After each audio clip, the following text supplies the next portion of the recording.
Bismillah, assalomu alaykum hammaga. Bugun sizlarga kitlar tuzog'i nomi ostida bir qisqacha video qilmoqchiman.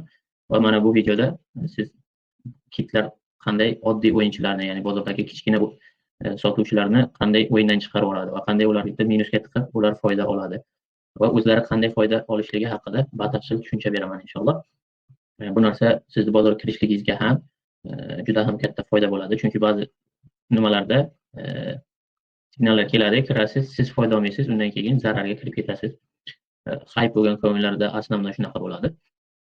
Endi bu qanday bo'ladi desangiz, masalan, mana bu diapazon. Mana bu diapazonda kitlar siz uchun tuzoq quradi. Tuzoq nima? Kitlar oladi, sotadi. Ozgina olib bozorda o'ynatadi.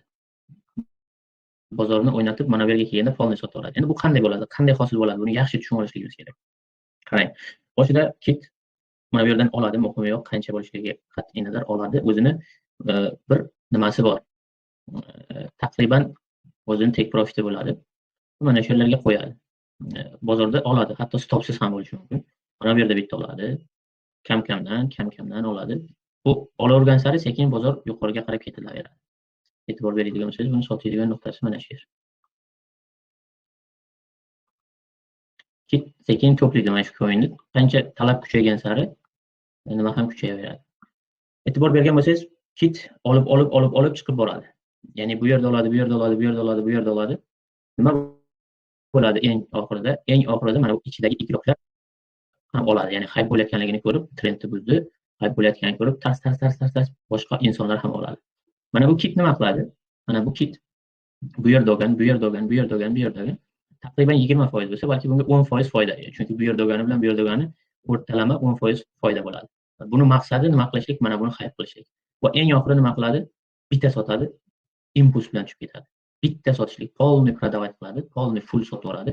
Nima qiladi? Siz mana bu yerda qolib ketasiz, take profit qo'ygansiz mana bu yerlarda va u plyusda chiqadi. Xuddi shunday kitlarda mantig'i shu akalar. Kit bozorni o'ynatishlik uchun mana shunaqa nima yasaydi? Mana shunaqa akkumulyatsiya yasaydi. Ya'ni bu yerda oladi, to'playdi, sekin to'playdi, ozdan to'playdi. Chunki bozorda masalan deylik, siz bozorga keladigan bo'lsangiz, bozorda agar sizni deylik oddiy bozorda siz mol bozorga bordingiz, oddiy qisqa qilib tushuntirishlik uchun siz mol bozorga bordingiz. Mol bozorga borganingizda agar siz mana bu odamga borib yoki hammasiga borib turib men 15 ta mol olaman desangiz, 20 ta mol olaman desangiz, bularda hammasida 5 tadan mol bor. Bular nima qiladi? Xaridor bor ekan deb turib narxni ko'tarib yuboradi. Shuning uchun bu nima qiladi? Sekin buni oldiga boradi.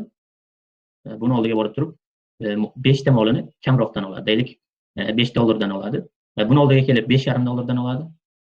Narx tushgandan keyin odamlar bu yerda boshqa odamlar panika qilishni boshlaydi. Narx ko'tarilgandan keyin sotishni boshlaydi. Narx sotish boshlagandan keyin bu qariydi, bozor yana arzonroq bo'ldi, 4.5 ga oladi. Yana bu yerda 5 ga oladi. Endi o'rtalama $5 oldi. O'rtalama $5 oldi. Mol bozordagi 70% molni bu odam olib bo'ldi. 70% molni olib bo'lgandan keyin mol nima bo'ladi? Istar-istamas avtomatik mana bu $5 olgan narsasi nima bo'ladi? $10 bo'ladi yoki $8 bo'ladi. Bu keladi, buni hammasini olib bo'lgandan keyin, bu hammasi buniki bo'lgandan keyin endi mol oluvchilarga aytadiki, menda mol bor dedi. Menda mol bor. Nima qilaman? Molni oladigan bo'lsang, hammasini 10 dan yoki 8 dan sotaman dedi. Mana shu tarzda bu yana molni insonlarga sotganda molni narxi bozorda yana ko'payadi va tushib ketadi va bu odatda nima qoladi? Foydaga chiqib qoladi. O'shaning uchun akalar, siz kit harakatlanishligini bilishligingiz kerak. Siz kitlarni mana bu ham qilayotganligiga ko'p ham ishonib olmasligingiz kerak. Qarang, har doim shunday qilib keladi. Batargovka yasab ham qilib beryapti. Va bu albatta bitta kit bo'lishi mumkin, bir nechta kit bo'lishi mumkin. Bu faqat bu coinda emas, bir qancha coinlarda shunaqa. Ya'ni bozordagi katta igroklarni bozorda pump qilganidan keyin qattiq dump bo'lishligi, qattiq tushib ketishligi mantig'i mana shu. Shuning uchun siz pump coinlarda ishlayotganingizda yoki umuman bozorda ishlayotganingizda nima qilishingiz kerak? SMC risk managementga ko'ra. Siz deylik mana bu yerda kirdingiz, kitga ulanib oldingiz, kitga ulanib olganingizdan keyin kitga ilashib oldingiz, to'g'rirog'i.